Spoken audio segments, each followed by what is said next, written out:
On this episode of the PokerUpdate.com Weekly Burn and Turn, we ask a question that's been on everybody's minds: where on earth is Tom Dwan? We talk about 6 unspoken tips at the live poker tournament tables, and big news at PokerStars, a very complicated issue. A lot of people are unhappy. We're going to be discussing it. And finally, we reveal the winner of the most memorable televised poker hand contest. You guys have voted. Let's see who wins right after this.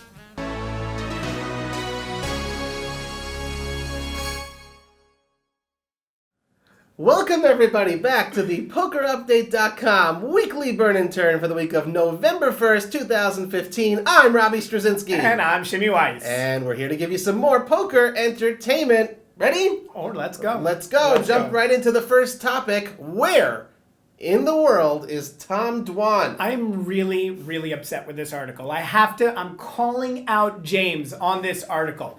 Of all the references he could have used in geek culture, he takes Twilight? Oh my God, you have ruined poker for me, James. Not boy. Twilight.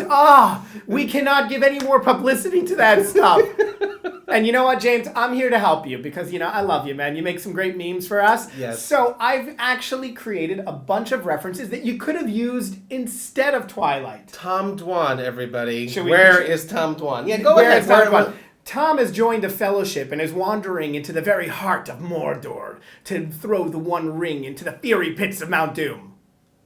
Huh? No? Huh? No? All right, one sec. I got others. Tom wandered into his wardrobe and ended up in a fantastical land in need of a savior. Okay, Esfandiari came to Tom on the eve of his birthday and said, "Tom, you're a wizard." You had to get that one. Huh? God, you're such a muggle, Robbie. All right, last one, okay? Tom is actually lost. No one knows anything about it, but it involves an island. Huh? Sorry. That's a pretty good impression there. Where is Tom Dwan? It's a very funny article that James Quill wrote, and we definitely think you should check it out. Tom Dwan, for those who don't remember, because we haven't seen where on earth he is lately, he was featured extensively on High Stakes Poker, back on the GSN network, and he was known for being uber aggressive about everything. He had this crazy stare, and he had the challenge. Honestly, the challenge with Jungle Man Cates. I think he's hiding. I don't know. Cates says he's been trying to call him out.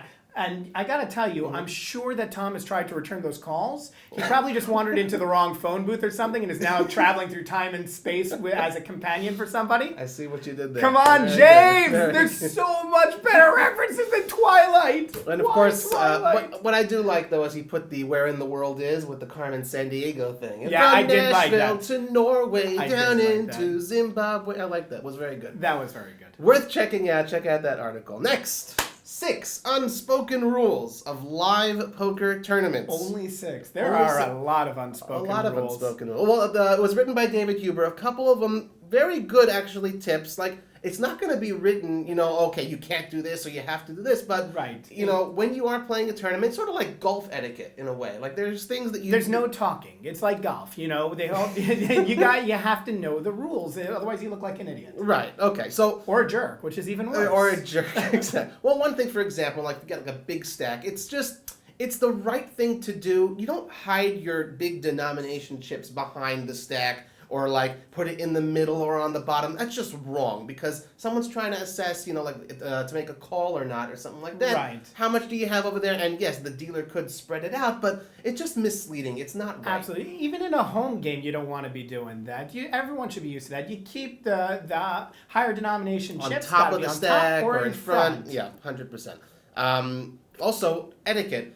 If you're not involved in the hand, okay, you should not be reacting for, when, let's say, the flop is dealt, you go, You should also not That's be going to talking. ruin the whole hand. You should definitely not even talk. You shouldn't be like saying, "Oh, I know what he has. He probably is playing this hand or this hand." Right, or whispering to your neighbor, Yeah. Oh, no, just not cool. Seriously. Yeah. Etiquette. It's 2 of 6 unspoken rules that David put down. But there are some other unspoken. What would you add? Well, I would say, for example, when you're playing in a live poker tournament, unspoken, Shower. Oh, we spoke about this. Showers are very important. Very important. Very you do important. not want to be that guy. No, you do not. Oh That's Or you know, girl. that should be a spoken rule. Let's keep that above the table. I like, you shouldn't be slow rolling your cards. Oh, and that for was those that horrible. don't know, and there are plenty of players who do that, if you've got the nuts, show it quickly. Don't let the other guy think that he won the hand. It's just not nice. Right, You beat him. Unless you're on TV like Sean Deeb and Mike Madisau on Poker Night in America and you're trying to make a fool out of him on national TV. Right. That was funny. Okay, but everyone else, you should not slow roll at all. It doesn't put you in a favorable light. No one's going to root for you if you act like a jerk at the table. Right. Not even me. Or Shimmy. Absolutely. Another really, really good rule, Yeah. you probably would assume it, but if you got gas, maybe step up from the table and walk away in order to, it's just... That's, I think, a rule which should remain unspoken. That's... SBDs. That's... And one other unspoken rule, don't tap on the aquarium, which means because you might scare away the fish. Ooh, I like what you did there. Okay. We're not actually talking about aquariums and fish, are we? No. But Okay, I got the basically, reference. Okay, those who have played poker, fish is someone who doesn't know how to play so well, but don't tap on the aquarium. Oh, you should have done this, you should have done that, or, make them aware of things at the table. Tell them afterwards, teach them afterwards, but unspoken. You're there to take the person's money, be friendly, but don't tap on the aquarium. Wait till the chip stack is empty. And then if you want to be nice, you could give him a few tips. But Yes. Wait till that wallet's empty. Yeah, exactly.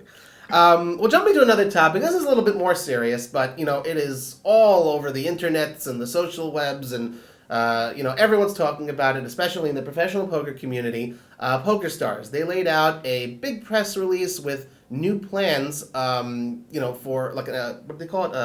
A big grand plan of changes they're going to be instituting. It was divided into two parts, and the first part was about HUDs, heads-up displays. And they're basically taking a very, very firm stance against heads-up displays. This is very good news. I think it's the best thing to ever happen, and one of the best things in the history of online poker.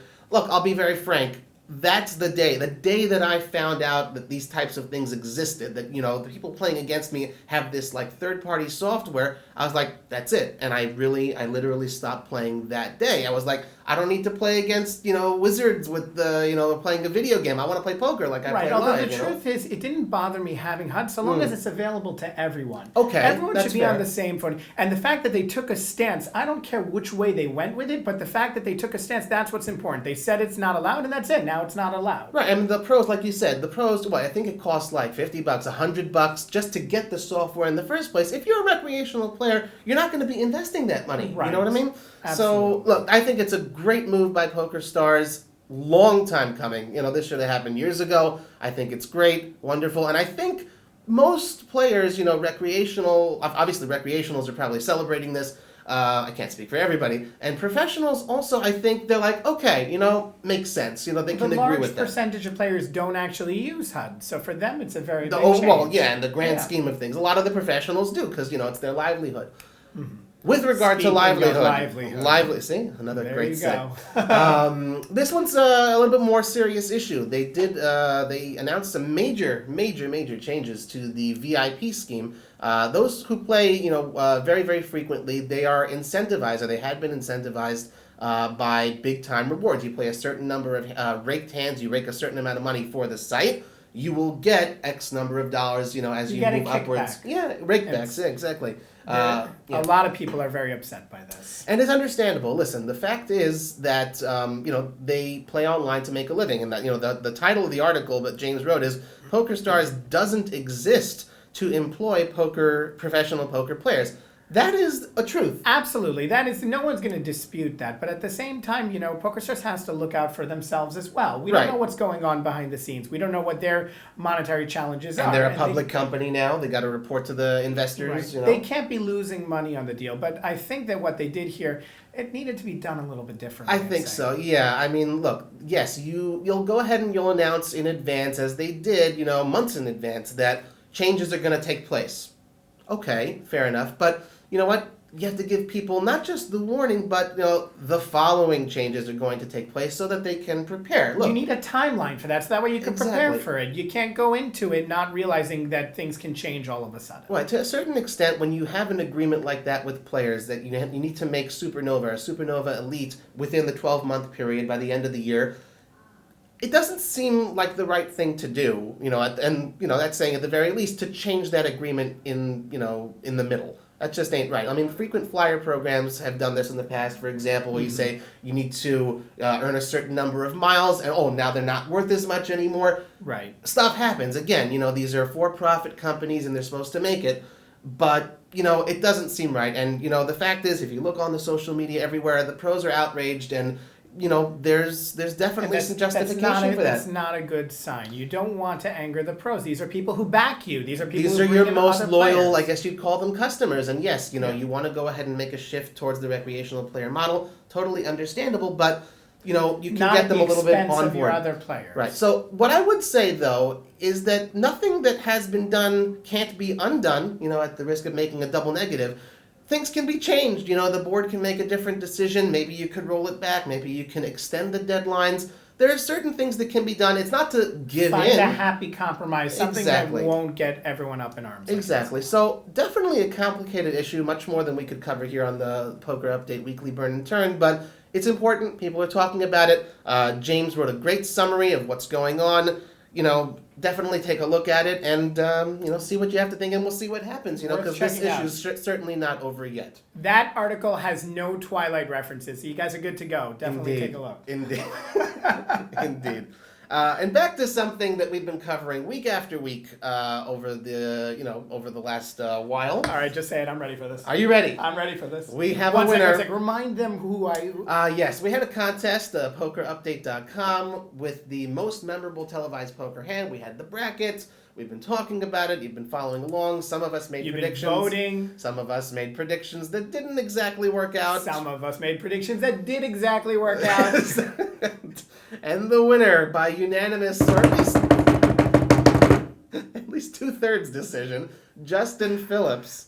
The red-haired gentleman at the World Series of Poker. He is Royal Flush, beats the quad aces. That's right, baby. Victory. That's right. Hold on a second. I'm going to do a victory lap. Oh, yeah. Yes. That's right. It's all right, Robbie. Congratulations to Justin. And I guess to Shimmy. We have some nice consolation prizes backstage. For the Phil Hellmuth crowd. Well done. I had you guys from the very beginning. What a hand. What a hand. Even a Phil Hellmuth retweet, thank you very much, Mr. Hellmuth, did unfortunately not help his cause enough. People did not. I know, retweeted. Right? To his 250,000 followers. We got to give him a shout out. Shout out to Phil Hellmuth. Nice try. And you finished second best. Again. Yeah. Sorry to hear that. Did I just say that? You just said that. Interestingly, though, I will say, when you looked at the back data of the voting, and I have to say, I saw, I wouldn't call it multi-accounting, but, there's something that they used to do back in Chicago, the vote early, the vote often.